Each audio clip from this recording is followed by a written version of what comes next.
Hi there, it's Alexandra with WTI. And as a person with naturally curly hair, I am always trying new products to help my hair grow, to retain my hair's growth, also to hydrate my hair, which is a really important step in avoiding hair breakage. And I can say that Mielle is one of my absolute favorite brands for curly hair, because Mielle really focuses on hydration and also in ways to improving hair growth.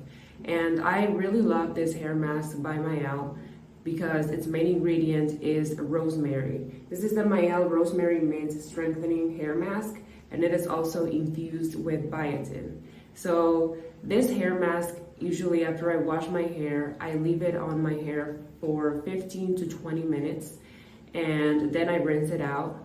And it leaves my hair feeling super fresh and also feeling super soft.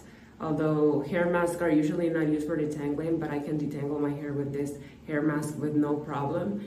And also it has some really amazing ingredients apart from the rosemary oil. You also have jojoba oil, and you also have olive oil, among many other really good ingredients for the hair. And that is my point of view.